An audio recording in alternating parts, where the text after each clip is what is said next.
किसके डर से नहीं गए भाई और बहनों? वो उनकी वोट बैंक के डर से नहीं गए। मैं आपको बताता हूं, भारतीय जनता पार्टी कोई वोट बैंक से डरती नहीं है। जहां प्रभु श्री राम का जन्म हुआ था वहीं हमने मंदिर बनाया।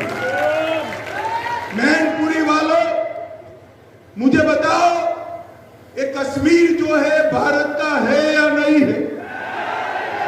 ऐसे नहीं भाई, अंत तक बताओ, कश्मीर जो है भारत का है या नहीं है? धारा 370 जानी चाहिए थी या नहीं जानी चाहिए थी? 70 साल तक कांग्रेस पार्टी धारा 370 को अपने अनोरस बच्चे की तरह संभाल कर, आपने दूसरी बार नरेंद्र मोदी की सरकार बनाई। मोदी जी ने 5 अगस्त 2019 को धारा 370 को संभाला। भाई और बहनों, मैं जब धारा 370 का बिल समाप्त करने का बिल लेकर खड़ा हुआ, ये राहुल बाबा जानते हो ना? जानते हो या नहीं जानते हो? ये अखिलेश जी के खास दोस्त है राहुल बाबा, जानते हो ना? वो खड़े हो गए और उन्होंने कहा धारा 370 मत हटाओ। मैंने पूछा क्यों ना हटाए भाई? तो उन्होंने कहा कश्मीर में खून की नदियां बह जाएगी। अरे राहुल बाबा, खून की नदियां छोड़ो, ये नरेंद्र मोदी का राज है, किसी की कंकर चलाने की भी हिम्मत नहीं है।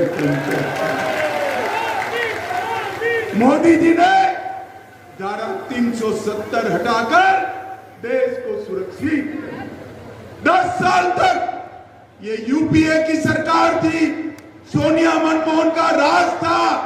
आए दिन पाकिस्तान से आलिया मालिया जमालिया घुस जाते थे और बम धमाके कर चले गए। कोई कुछ नहीं बोलता, हिम्मत नहीं थी किसी की। आपने 14 में यूपी वालों मोदी जी को प्रधानमंत्री बनाया। उरी और पुलवामा में फिर से पाकिस्तान ने हमला किया, मगर वो भूल गए कि मौनी बाबा मनमोहन की सरकार नहीं है, नरेंद्र मोदी की सरकार है। 10 ही दिन में मोदी जी ने सर्जिकल स्ट्राइक और एयर स्ट्राइक कर पाकिस्तान के घर में घुसकर आतंकवादियों का सफाया कर दिया। मित्रों से मोदी जी ने देश को सुरक्षित किया, मोदी जी ने देश को समृद्ध किया, हमारे अर्थतंत्र को 11वें नंबर से 5वें नंबर पर लाने का काम नरेंद्र मोदी जी ने किया है। और मैनपुरी वालों, मैं मोदी गारंटी बताने आया हूं, मोदी जी को तीसरी बार प्रधानमंत्री बना दो, हम भारत के अर्थतंत्र को 5वें नंबर से 3रे नंबर पर लाने का काम करेंगे। भाई और बहनों, मोदी जी ने 10 साल में इस देश के गरीब, पिछड़ा वर्ग के लोग, दलित और आदिवासी के कल्याण के लिए ढेर सारे काम किए। मैं आपको बताने आया हूं, देश के 25 करोड़ गरीबों को गरीबी रेखा के बाहर निकालने का काम नरेंद्र मोदी जी ने किया। 80 करोड़ गरीबों को प्रति माह प्रति व्यक्ति 5 किलो मुफ्त अनाज देने का काम नरेंद्र मोदी जी ने किया है। और तीसरी बार प्रधानमंत्री बना दो, 29 तक 5 किलो अनाज मुफ्त में मिलता रहेगा। भाइयों बहनों, मिलता है। 12 करोड़ से ज्यादा शौचालय बनाए, 4 करोड़ से ज्यादा लोगों को घर दिया। और तीसरी बार प्रधानमंत्री बना दो और 3 करोड़ घर बनाने का काम नरेंद्र मोदी ने। 10 करोड़ लोगों को उज्ज्वला का गैस दिया, 14 करोड़ लोगों को नल से जल दिया, और मैनपुरी वालों बताओ भाई, कोरोना का दोनों टीका लगा है या नहीं लगा है? हाथ ऊपर कर कर बताओ, लगा है या नहीं लगा है? किसी को 4 आना भी खर्चा हुआ है क्या? हुआ है? ऊपर से चाय पिलाकर मोदी जी ने टीका लगाया ना भाई। अबे अखिलेश बाबू कहते थे ये तो मोदी का टीका है, मत लगाइयो, ये तो अच्छा है, इनकी कोई सुनता नहीं है। पूरे देश ने टीका लगाया। एक दिन डिंपल भाभी को लेकर रात को खुद भी टीका लगाया। अरे अखिलेश बाबू, कोरोना जैसी महामारी में आप राजनीति करते हो, शर्म करो, शर्म करो, लोगों की चिंता करो। अरे वो करे कि न करे, हमारे और आपके प्रिय नेता नरेंद्र मोदी जी कर रहे हैं। नरेंद्र मोदी, ये समाजवादी पार्टी ऐसा कहती है कि हम यादवों के खैर ख्वाह। मैं आज यहां पर मैनपुरी की धरती पर बताने आया हूं, मुलायम सिंह जी मुख्यमंत्री बने या नहीं बने? अरे यार बोलो ना, बने या नहीं बने?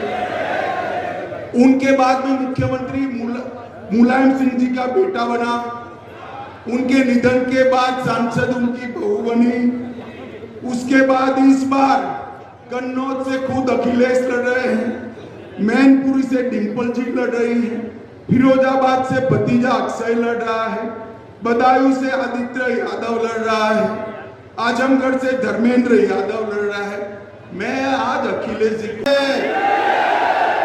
ये जयवीर सिंह को सांसद बनाकर भेजना है या नहीं भेजना है?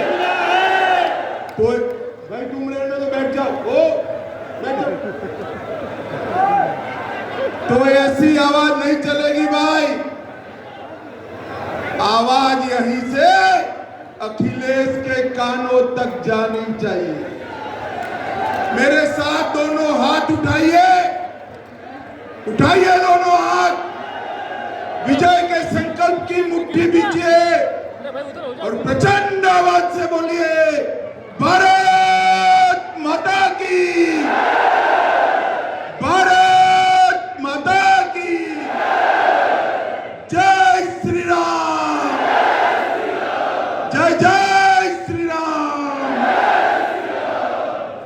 भैया मीडिया वाले जरा सेट कर बैठ जाओ यार, बहुत समय के बाद मैनपुरी आया हूं, सबको देखने दो, आप लोग बैठ जाओ जरा। मैं जयवीर सिंह जब चुनाव लड़े तब आया था, उसके बाद पहली बार आया हूं यार। बैठ जाओ जरा, बैठ जाओ। मंच पर उपस्थित उत्तर प्रदेश भारतीय जनता पार्टी के प्रदेश अध्यक्ष महोदय श्रीमान भूपेंद्र चौधरी जी,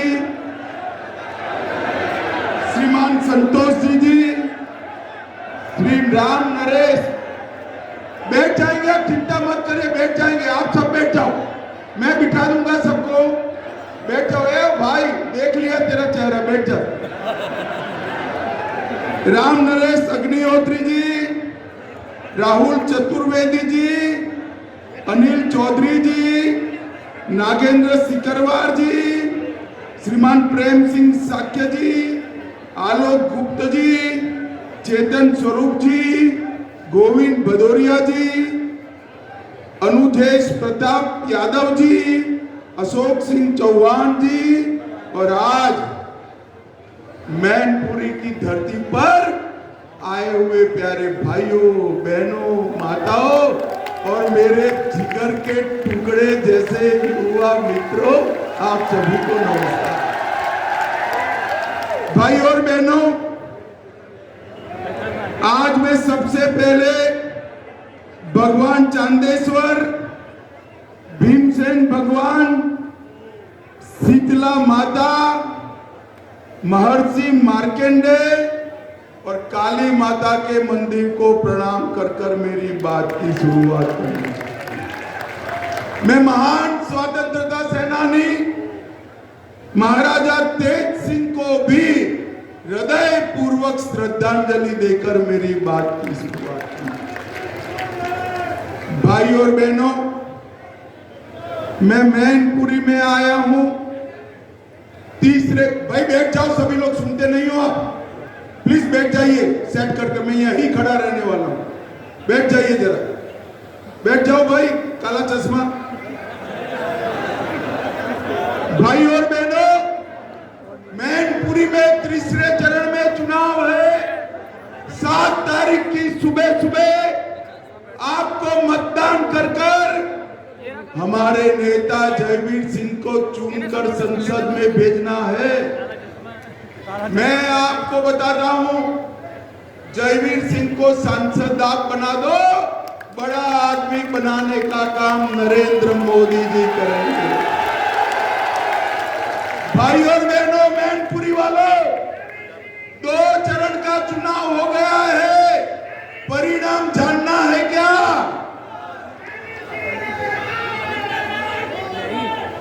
भाई और बहनों, 2 चरण का चुनाव हो चुका है, परिणाम जानना है 2 चरण का क्या हुआ है?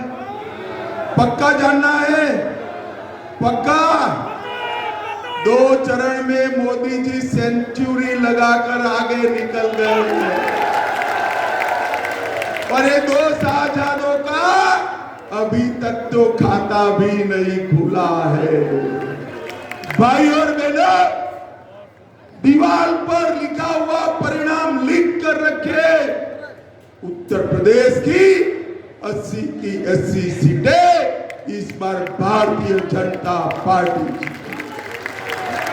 भाई और बहनों, आने वाला जो चुनाव है, ये देश के युवा, महिला, किसान और गरीब को आगे बढ़ाने के लिए चुनाव, देश को सुरक्षित करने के लिए चुनाव, देश को समृद्ध करने के लिए चुनाव।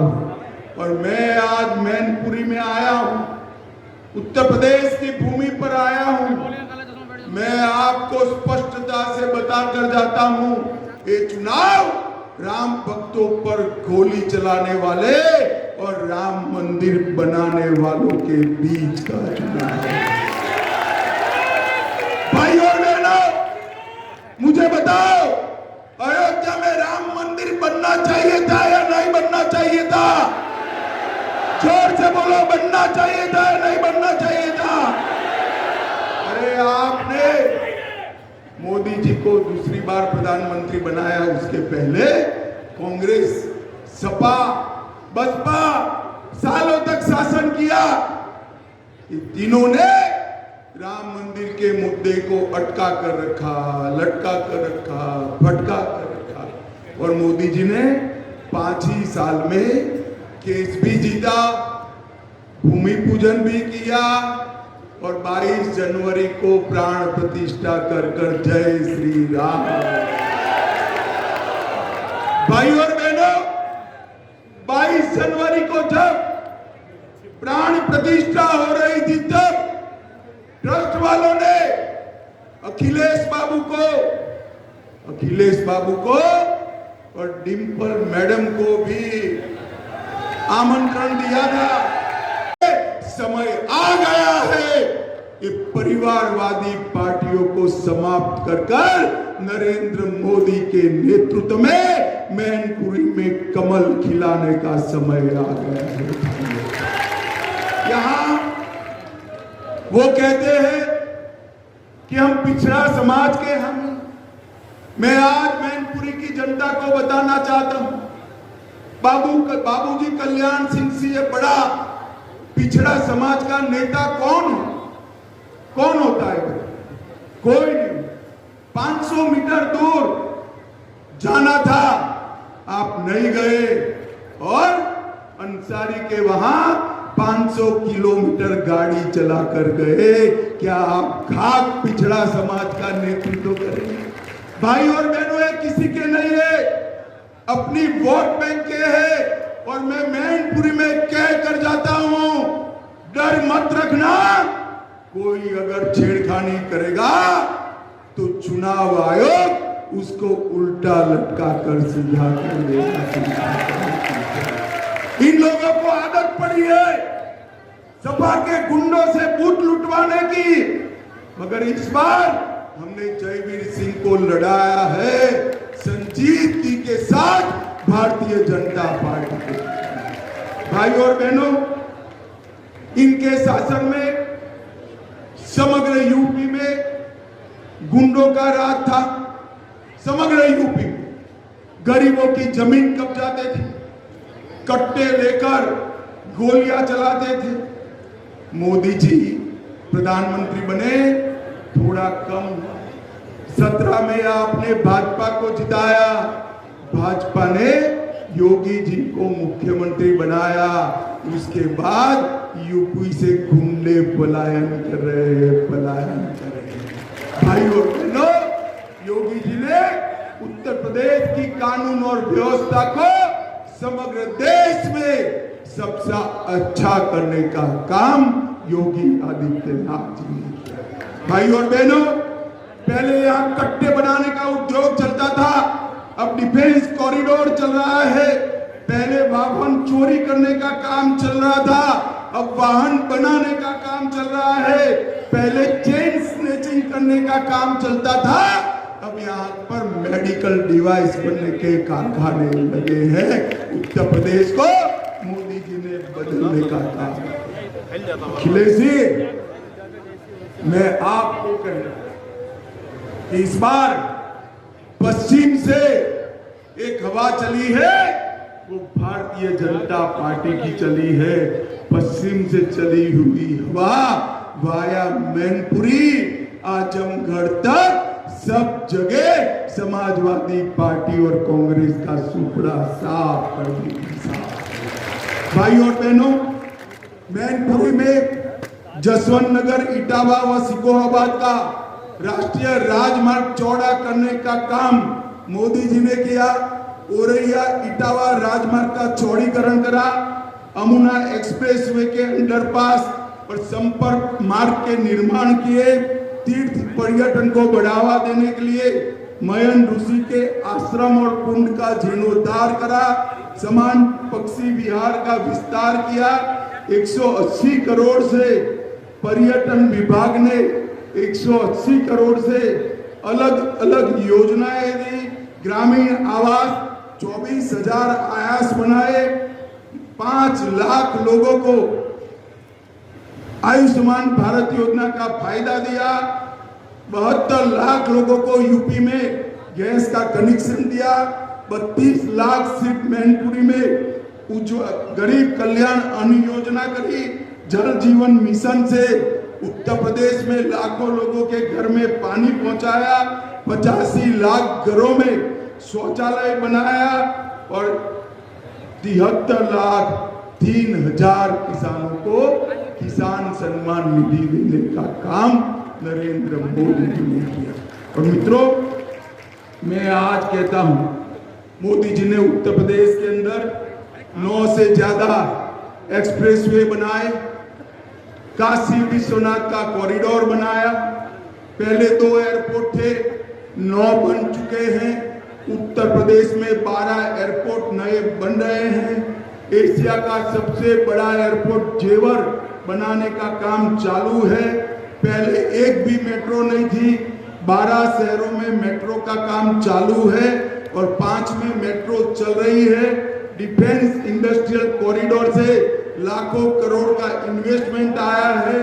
30 नहर परियोजनाओं से 23 लाख हेक्टर भूमि को सिंचित करने का काम किया है।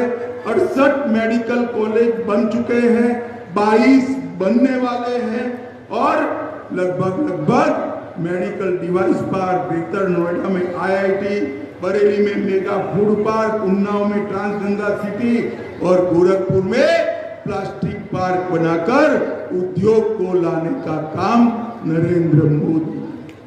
भाई और बहनों, मैं आप लोगों को एक बात पूछना, मिलने वाला नहीं है किसी को बहुमत। मोदी जी 400 पार कर, परंतु मुझे बताओ, शायद इंडिया अलायंस को बहुमत मिल जाए तो प्रधानमंत्री कौन बनेगा? कौन बनेगा भाई? ये देश को कौन चलाएगा? ये देश को सुरक्षित कौन करेगा? अर्थतंत्र को आगे कौन बढ़ाएगा? क्या ममता जी? क्या शरद पवार जी क्या फेल हो गए यूपी में ऐसे अखिलेश जी या राहुल बाबा? कोई चला सकता है? अरे एक एक साल चलाए तो भी नहीं चला सकता है। देश कौन चला सकता